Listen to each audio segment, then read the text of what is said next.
may mga controversial po na reaksyon itong si Senator Risa Yan. Hontiveros. May kaugnayan po ito sa pagkakalantad ng kanyang taktika at modus operandi na tanim witness. Ayon po ito sa revelation ni alias Rene. Rene. Ang sagot po ni SP Cheese, lahat yon posible, ayokong pangunahan. Sa tigas ng ulo nila, ayaw ngang tumanggap ng pleading. Di na ako magugulat kung gawin man nila yon. Biruin mo, pagtanggap lang ng order, pagtanggap lang ng pleading, pagtanggap lang ng answer, pagtanggap lang ng appearance, pati yon papahirapan. So di na ako magugulat. Kulit And mo, then ha? later on he said, pero magkikita-kita kami sa tamang panahon. Hi, what's up mga kayon? Welcome back pa rin syempre dito lang sa Joe Malone TV para sa programa natin na issue ng bayan nating pag-usapan. Kanta muna tayo, ha? Di kami natatakot sa katotohanan. Boses ng masaming pinapakinggan. Joe Malone TV, issue ng bayan, ating pag-usapan. Tunay na balita, walang kinakampihan. Sumasalamin sa katotohanan lamang para sa mamamayan. Totoo ang laban, hindi puro drama, di rin chismisan. Lahat ng tanong may klarong kasagutan. Kasama ka dito sa diskusyon, boses mo may halaga sa solusyon. Laging alerto, mapagmatsyag, truth ang hanap. Di kami natitinag, walang palusot, walang dayaan. Tunay ang serbisyo, diretsong usapan. Joe Malone TV, issue ng bayan, ating pag-usapan. Tunay na balita, walang kinakampihan. Sumasalamin sa katotohanan lamang para sa mamamayan. Totoo ang laban, walang kulay, walang kampi. Balita, talakayan, katotohanan. Para sa bayan. Mega love shoutout sa lahat ng mga viewers natin abroad, pati na rin dito sa Pilipinas, Luzon, Visayas, Mindanao. Tunay na balita, walang kinakampiyan, sumasalamin. Sa katotohanan, nagbabalik lang po inyong lingkod, Joe Malone TV. Isang subscribe at like and share naman sa mga videos na ina-upload natin para sa algorithm. Yan lang po yung inihingi kong suporta para sa inyo dahil as you can see naman, yung mga latest upload natin ay talagang walay views. Pero okay lang, tuloy pa rin ang laban. Ganun naman eh, di ba? Minsan, adobo ulam, minsan tuyo. Kailangan marunong ka lang umadapt, di ba? Alam ng mga ano to, alam ng mga OFW to, yung mga ganitong klaseng paghihigpit ng sinturon. Oo, yung higpit ng sinturon, wala na nga sa bewang, andito na sa leeg. Siyempre, yung mga viewers natin sa Luzon, Visayas, Mindanao, na nanonood, naniniwala sa Joe Malone TV, yung mga nagko-comment, yung mga masisipag na nagko-comment sa atin dyan, maraming salamat sa suporta ninyo. Yung simpleng comment nyo, yung simpleng pag-like and share nyo doon sa video natin, napakalaking tulong na yan sa algorithm ng Joe Malone TV. Okay? Thank you, thank you. Okay, issue ng bayan nating pag-usapan. Ito, panic mode na raw. Pangit talaga ba? Panic mode na raw itong si Risa Hontiveros at si Romualdez, pati na rin si BBM dahil nga mababa yung rating, mataas naman ang talagang rating ni VP Inday Sara sa pagka-presidente. Talagang nagsalita na rin ang taong bayan. Although rating pa lang naman to, survey pa lang naman, pero ramdam naman eh. 'Di ba? Ramdam naman. Pakinggan natin si Ka Ellis sa kanyang reaction, 'di ba? Dito sa rating, saka yung kay alias Rene, yung controversy, yung witness na kinuha ni Senator Risa Hontiveros laban kay Pastor Apollo Kibuloy, kay Rodrigo Roa Duterte, kay Tatay Digong, pati rin kay BP Inday Sara, tila bumaliktad at kumanta, nakahawak ng mic, natuto kumanta, pero this time pinakita niya na yung mukha niya. Okay? Panoorin natin yung reaction ni Ka Panic Ellis. mode na ba si Marcos Jr., sila Romualdez at sila Hontiveros dahil sa mga malalaking issue at kaganapan at mga usapin na talagang nakakaapekto sa taong bayan na sila din po ang may kagagawan kung bakit nalulugmok ang ating bayan. Yan ang pag-uusapan po natin. Lalo na po, may mga controversial po na reaksyon itong si Senator Risa Hontiveros. Yan. May kaugnayan po ito sa pagkakalantad ng kanyang taktika at modus operandi na tanim witness. Ayon po ito sa revelation ni alias Rene na dati niyang ginamit ito. Pinasuot niya ng maskara, Sombrero, face mask, shades at salamin. itinago ang mukha. Ngunit noong nakadalawang araw na nakararaan ay ibinunyag po ni alias Rene ang naging modus operandi kung papaano po sila ginamit na maging tanim witness, binayaran, tinuruan, dinaya at ginamit po na peke na mga witnesses laban kay Pastor Kibuloy. Ganon din po sa Kingdom of Jesus Christ ministers and even ang pagdadawit po kay Pangulong Rodrigo Duterte at kay Vice President Sara Duterte na walang ibang naging coach at naging orchestrator kung hindi si Risa Hontiveros po ang itinuturo nito. At mukhang ito po ay mayroong propensity and pattern na gawin po ito ni Risa Hontiveros. May pattern. Sapagkat ito din po ang naging pahayag at pagtumbok sa kanya ni Attorney Ferdinand Topacio na may mga tanim witnesses. In fact, nagreklamo din laban sa kanya sina Congressman Jing Paras noon sa kanyang ginawa na hinggil po ito sa pagmamaniobra na dayain po ang presentation ng witnesses and even evidence. And as far as back doon sa Renato Corona impeachment trial, ginamitan din po ito ng pandaraya ng grupo ng mga hilaw na komunista na akbayan na grupo po nila Hontiveros at ng kanyang BFF. Kayo na ang magbigay ng meaning kung ano po ang BFF na si Ronald Upaw Llamas, no? Wow, kung makapag-upaw si Ka Eric, parang hindi siya upaw.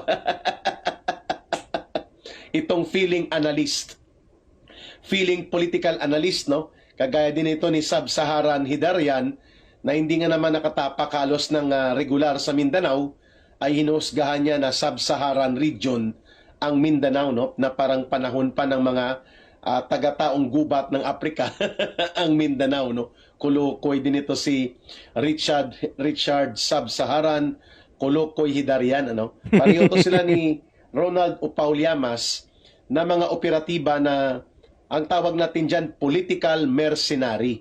Hindi po sila political analyst.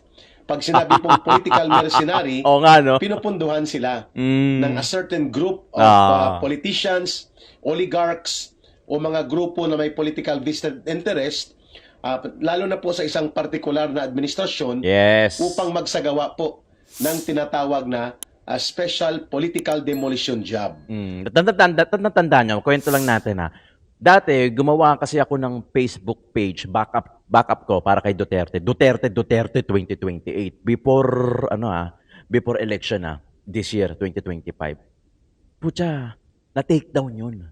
Na-take down yun. Ang pangalan Duterte 2028, na-take down. So after ng election, niyaan ko na. Kasi sabi ko, pucha, obvious talaga Meron talagang mga consultant na talagang pagka-obvious yung name. Siyempre, pagka Duterte 2028 yung pangalan or yun ang pangalan ng page mo, malamang, Duterte, bakit pro-Duterte ka nun? Di ba? Kasi yung pangalan ng ganun So, na-take down yun. Then, lately lang, recently, gumawa ako ulit ng page kasi ng Duterte, pero this time, yung 2028, nilagay ko sa gitna. So, Duterte, 2028, Duterte. Pucha, na-take down ulit. Wala pa akong nilalagay na video, Wala pa. As in, bagong-bago. Yung una, may nilagay ako mga ilang peraso before the election, before 2025 election. Ngayon, wala pang video as in, ilang araw pa lang, take down agad. So, ang nilabas ni Meta, na ang violation ko, community guidelines. So, parang nag-i-impersonate ako ng hindi ako.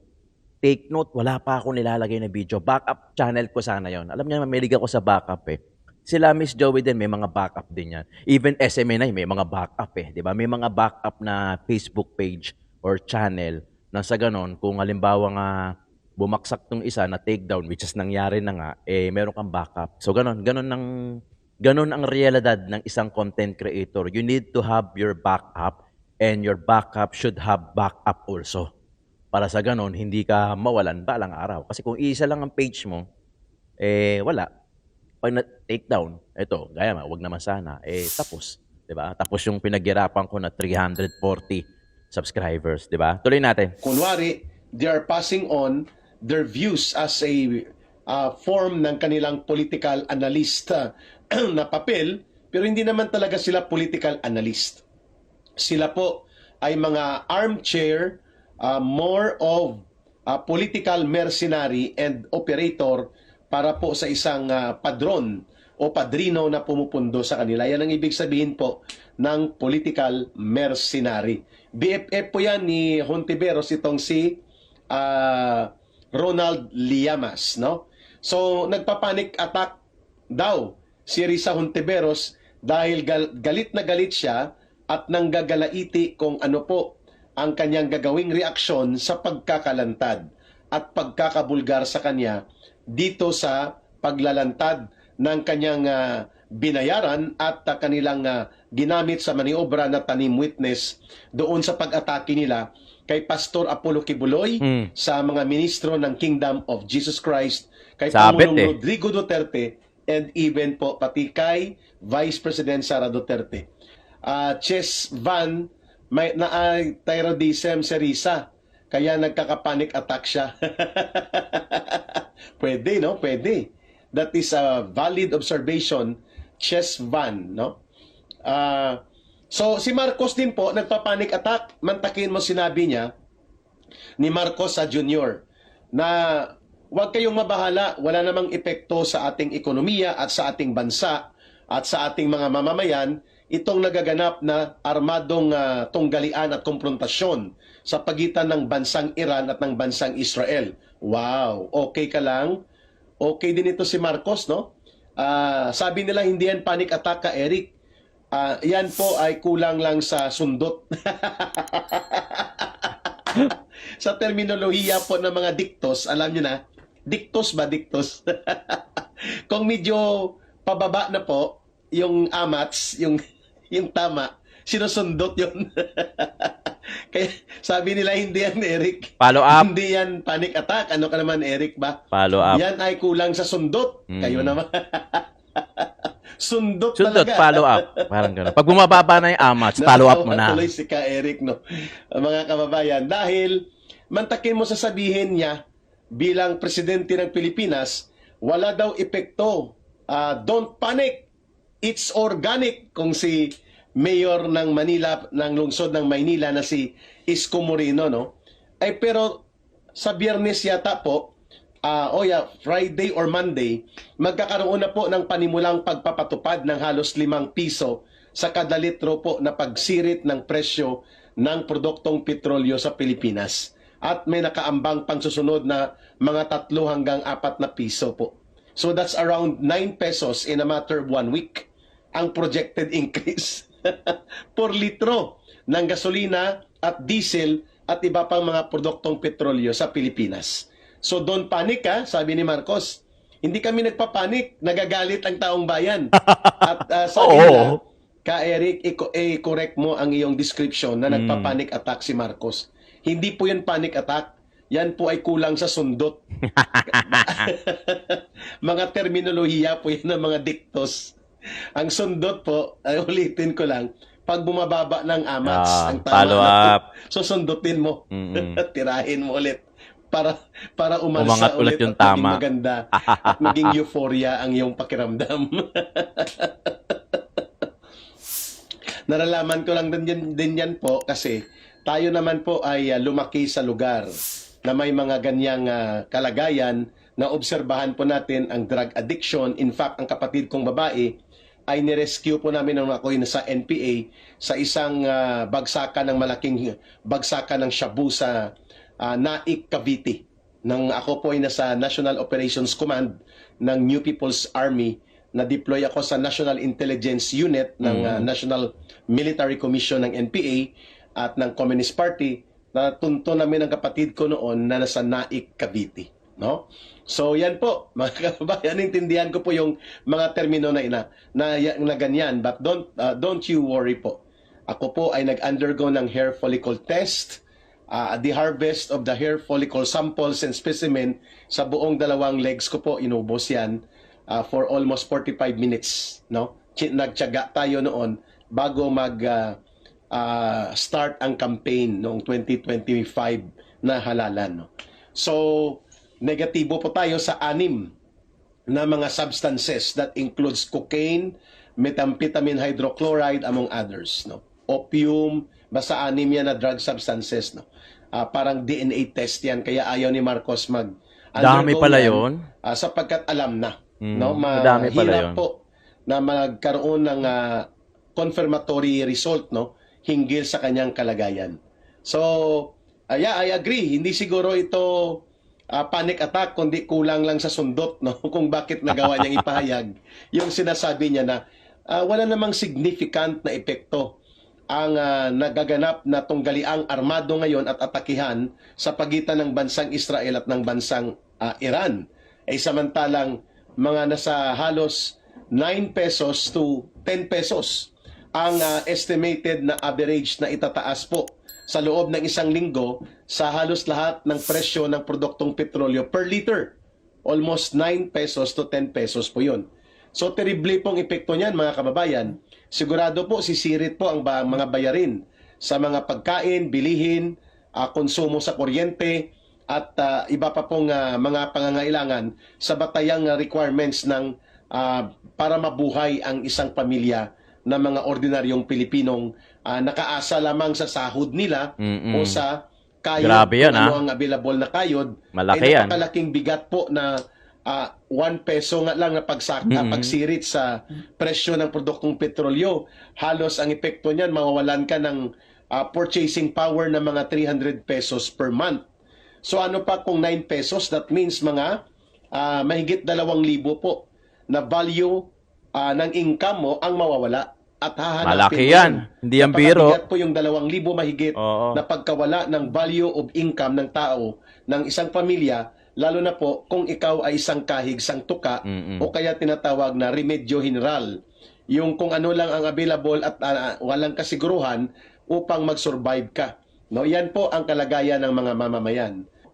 Ang malapit sa kanila na sila mismo halos ang kaibigan at kagrupo nila itong Tanjeri na survey firm Sakit niyan. ay naglabas po ng resulta ng survey kung saan po kung gaganapin po ang presidential elections ngayon ay Talo ka na. ang mananalo tsak ay si Sara Duterte by having a 38% voter preference. Uy, grabe yun, Malaki kung yan. i-translate natin po yan dito sa numerical value of statistical data, ang ibig sabihin po niyan, halos 4 sa 10 botante ay boboto para kay Sara Duterte.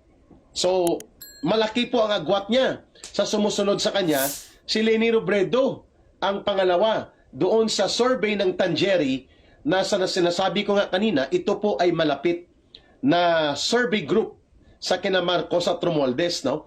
Hinihilot nila ito, subalit hindi mapipigilan ang statistical data output po nagpapakita na ang mayoriya halos ng mamamayang Pilipino ay mayroon pong voter preference na ang susunod na Pangulo ay si Sara Duterte. Kaya nagpanic mode si Martin Romualdez sapagkat kung si Sara Duterte po ay 38%, ang pumapangalawa sa kanya ay si Leni Robredo, 19%, mga kababayan. So halos kinalahati lang ni Sara Duterte yung voter preference percentage sa survey ni Leni Robredo. Ang pumapangatlo, si Rapi Tulfo, 9%. Ang pang-apat, si pumasok Martin pa? Romualdez, 6%. Hindi, masyado na malayo yan, yung mga ganyang klase. So, kaya nga nagpapanik mode siya kung anong gagawin niya. Sapagkat in all other survey indicators po, hindi lang itong Tanjeri, even sa iba pang mga survey firm, nag-a-average talaga si Sara Duterte between 38% to 42% ang kanyang percentage of approval na siya po ang pipiliin na kandidato sa magiging susunod na Pangulo kung sakaling magkaroon ng eleksyon for presidential elections. Tsaka mga kayon, Hindi na, wala na ano yan. Hanggang 2027 lang yan kasi 2027 filing na eh. So busy na yan. So bala yung 2028 na huling taon ni President Bongbong, wala na yan. Kumbaga, wala, ano na yan. Hindi, busy na tao niyan. Busy na yan sa filing ng COC, sa, ano ba tawag doon, sa, yung official na ikot nila, busy na yan sa 2028. Kaya parang 2 taon na lang din yung hihintayin natin. Hindi na 3, 2 taon na lang yan. Officially, syempre. Legally, officially, syempre 3 taon. Pero yung 2027, busy na yan. Lalo na pag pumasok na yung October. Yan ulit yung filing kasi ng COC niyan. October, 2028, wala na. Kumbaga, malaki ang paniniwala ko na talagang si BP Inday ang susunod na presidente ngayon man natin. o dito sa kasalukuyang panahon na ito. So grabe po ang panic mode ni Martin Romualdez. Mantakin mo, kaibigan mo na ito, kagrupo mo na itong grupo ng Tangieri, at ito po ay hinihilot ang resulta, subalit hindi pa rin mahihilot ay sapagkat pang-apat lang po kulilat si Martin Romualdez. 6% as against the 38% voters preference sa pagkapangulo kay Sara Duterte. So ginagawa niyo ng lahat almost inubos na at nilustay ang kaba ng bayan, hindi pa kontento sa mga mahigit 500 billion pesos sa loob ng 2 taon, kalahating trilyon na peso ang nilustay sa kaba ng bayan. Natawa tuloy si Sally Apilar Fisher. Laki yan. Alam niyo, sa totoo lang ganito pwede pa nga manalo yan kung tutuusin eh. Di ba? Si Martin. Diyos ko. Oo, mananalo pa yan. Wag lang sana magbiro ang tadhana, pero ang kailangan kasing gawin, malayong-malayo yung agwat. No? Para hindi talaga madaya. Kung malayong-malayo yung agwat, tapos magkakaroon ng discrepancy sa vote, dahil kung halimbawang mananalo si Martin, dikit lang yung laban. Pero kung malayong-malayo yung agwat ni VP Inday Sara, which is naniniwala ako na talagang ganun ang mangyayari, kahit anong pandaraya pa ang gawin, mahalata lang sila ng taong bayan. 'Di ba? Ngayon kasi pagdikit, 'di ba? Sabi ng isang political analyst, pagkadikit yung laban, madali na lang dayain 'yan. Pagkadikit. Pero pagka malayo ang agwat, as in talagang milya-milya, talagang wala, ma-obvious lang pagka dinaya. Kasi ginagawa kasi nilang tanga yung tao Katarantaduhan naman kung sasabihin natin walang dayaan. Huwag nga ako. Di ba? Ano lagi ko sinasabi, hindi kami pinanganak kahapon. Hindi kami parang bata na pagka binigyan mo ng lollipop, mauupo mo na. Di ba? Sasabihin na naman nila, wala naman kayong ebidensya. Bakit kayo nagsasalita ng ganyan? Personal opinion ko to. Kung mali ako, itama nyo ako. Diba? Pero lagi ko sinasabi, hindi kami ipinanganak kahapon. Puta, sino maniniwala na walang dayaan? Diba? Baka kahit konsensya mo, sabihin mo na walang dayaan, hindi maniwala sa'yo. Diba? Panoorin natin niya itong press conference ni Princess Abante. I will refer to the statements of Attorney Bukoy, the official spokesperson of the impeachment prosecution panel, that the prosecution is prepared to file the necessary pleadings before the deadline given. So for the details, we have to check with Attorney Bukoy. But this is for the for the certification. Yes. Ito yung in-approve po ng plenary. Yes, kaya nga, it was already approved by the plenary, but the actual submission will depend on the House Prosecution Panel as part of the pleadings that they will file before the impeachment court. So, on that, we refer you to the Prosecution Panel. Opo. Ma'am, since you're also the House spokes, baka kaya niyo pong sagutin if the House in the 20th Congress will comply with the second requirement of the impeachment court? At this time, considering that the 20th Congress has not been convened, hindi the case.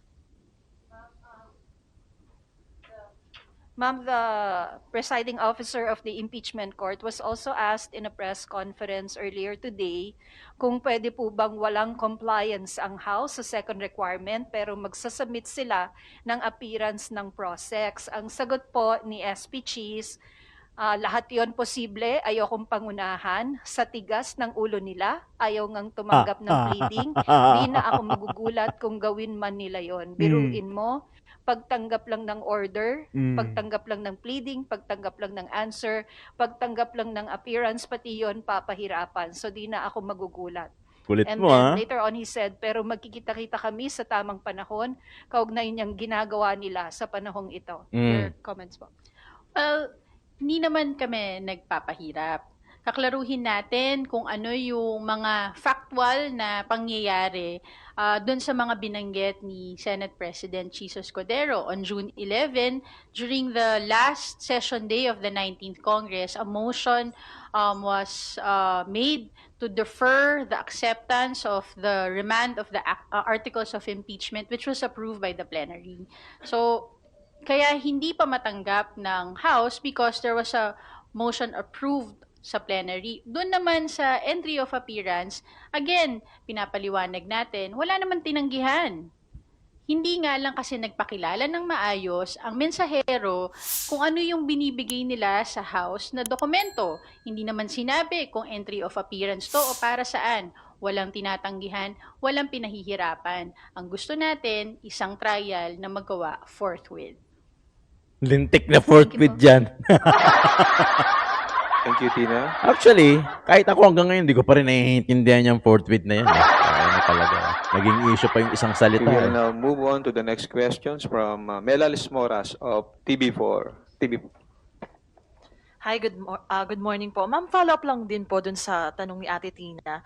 Kasi may nabanggit din si SP Cheese Escudero na about dun sa hiningan siya ng reaksyon sa mga statement nila retired SC Justice Antonio Carpio at iba pang mga tao na talagang tinututulan nila yung posibilidad na hindi matuloy yung trial. Pero ang sabi ni SP Cheese Escudero, gigil na gigil lang sila, hindi ko trabahong pawiin yun.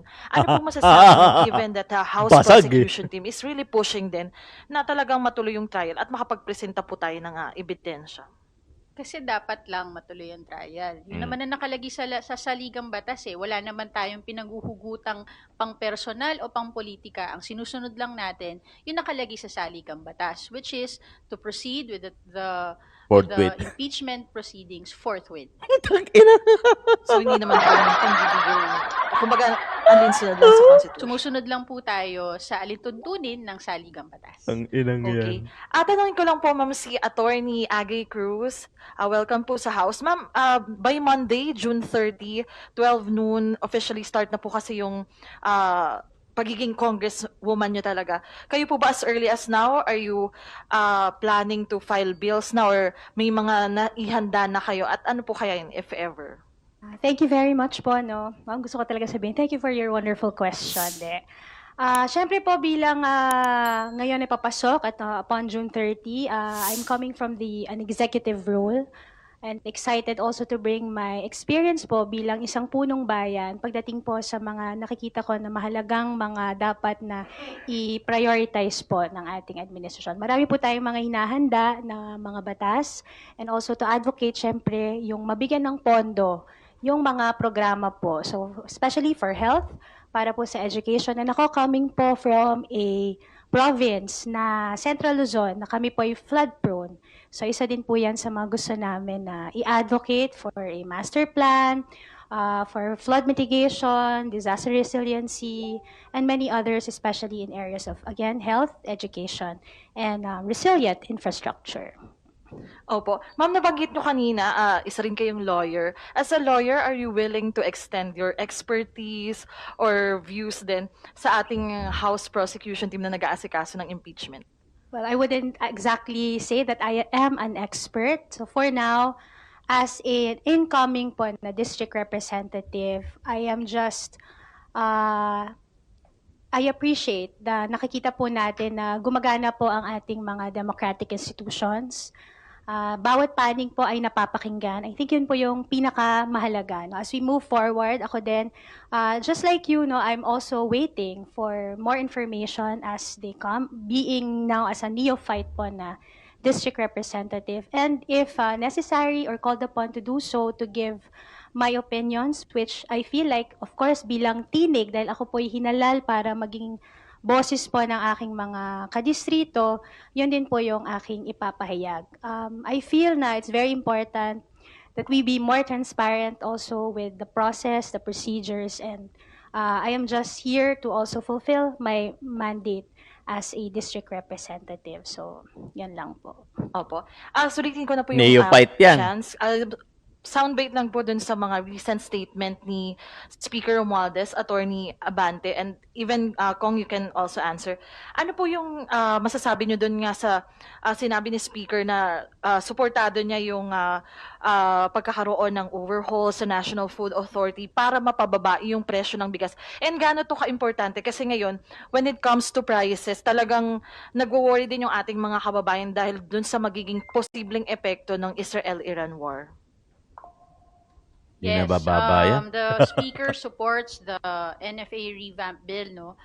Kailangan talaga natin ng legislative measure para maging sustainable ang polisiya na walang pamilyang Pilipino na magugutom. Sabi nga, rice is Diyos ko life. naman. So, habang binabalanse natin yung Mahirap kailangan yan. na pangalagaan at protektahan ng ating mga magsasaka, kailangan din natin ng pagbalanse nito na masiguro na yung kakailanganin na mga idadagdag na mga tulong sa ating mga magsasaka ay hindi naman magiging pabigat din sa mga consumers na kailangan na tumanggap nung mga magiging dagdag. So, we are looking forward na mapag-usapan to sa Kongreso, sa Kamara, at ma-prioritize. Alam nyo, doon sa point na walang Pinoy na magugutom, napaka-imposible niyan. Napaka-imposible niyan. Huwag nyo nang gamitin yung mga Pinoy na magugutom. Alam nyo, hanggat may korap na politiko, meron at meron pa rin Pinoy na magugutom. Totoo yan. Yan ang real talk. Kasi imbis na sa Pilipino mapunta yung budget, yung pera sa PhilHealth, sa DepEd, sa eskwelahan, sa mga infrastructure, sa bulsa ng mga korap na politiko na pupunta. Kaya may magugutom at meron talaga magsasakripisyo. Alam nyo, ganito yan eh. Ganito kasimple ang explanation dyan. Kung meron kang 10 piso, tapos meron kang 10 tao, di ba? Yung bawat 10 tao, kukuha lang ng piso. Sapat yung 10 piso para sa 10 tao. Di ba? Ang problema kasi, kurap yung isa, kumuha ng 9 pesos para sa kanya. So, ang paghahatian ng 9 na tao, yung piso. O, piso lang yung pinag-uusapan natin, ha? Kasi pag doon pinapuntahan natin, pagpunta tayo sa mga milyon-bilyon, baka mahirapan tayo. Ganun lang kasimple yung logic. Pag kumuha kayo ng sobra, kayong mga korap na politiko, ano na lang mapupunta doon sa iba? Maghahati-hatian namin yung kakarampot, tapos kinuha kayo ng sobra. Kaya talagang meron at meron magugutom. Alam mo, lalabas at lalabas lang kung sino talaga yung selfish. Ang iniisip nila na kailangan sila may pera. As if naman yung pera panghabang buhay. Hindi panghabang buhay ang pera. Di ba? May pera ka ngayon, pwede mong gastusin yan ng 1 araw, 24 hours, di ba? Kaya mong ubusin, milyon, bilyon. 1 araw, 2 araw, 1 linggo, depende sa hawak mo ng pera. Hindi yan panghabang buhay. Temporary yan. Pero yung ibibigay mo sa tao, makakatulong ka sa tao, mapapagaang mo yung buhay ng Pinoy, gaya ng ginawa ni Tatay Digong, hindi ka makakalimutan. Madali lang naman hindi kalimutan ng tao eh. Madali lang naman maging mabuti, sa totoo lang. Gumawa ka ng mabuti, magdasal ka, huwag kang manglamang, tumulong ka, intindihin yung tao bilang politiko ha. Yun, magugustuhan ka. Kahit mawala ka, mamatay ka, gugunatein ka. Yung ginawa ni Tatay Digong, di ba? Nasa ibang bansa, nakukulong, na-detain, pero lumalabas yung tao kahit saan sulok ng Pilipinas. Ganun lang kasimple, pero kayo hirap na hirap. Kasi ang iniisip nyo lang, sarili nyo, makakuha kayo ng pera, mailagay nyo sa mga bangko nyo, kung saan bangko, hindi lang dito sa Pilipinas, sa sobrang dami, hindi lang sa Pilipinas may bank account, para sa ibang bansa na din. Ganun kasi kayo kagarapal. Kaya yung mga Pilipino nagugutom. Kaya wag nyo sabihin, wag nyo nang idama yung mga ibang Pinoy na ang proyekto nyo. Halimbawa, walang Pinoy na magugutom. Hindi kami pinanganak kahapon. Hindi kami bata na pagka binigyan mo ng lollipop, o tara, lilipad tayo, sasamahan kita. Puting ng buhay yan. Di ba? Kakamatayan na nga lang yan ng tao, ng Pinoy, yung pagiging mahirap. Ang masama pa niya, maipapasa pa niya sa mga anak niya. Mahirap yung magulang, di nakapagtrabaho, pangit yung mindset, maipapasa pa sa anak. So yung anak, mahirap din, maipapasa din yung mindset, yung mindset na taglay niya, yung mindset ng magulang niya. Wala na, pasa-pasa na lang. Generational curse ang tawag dyan. Okay mga kayon, maraming salamat, Joe Malone TV, para sa issue ng bayan nating pag-usapan.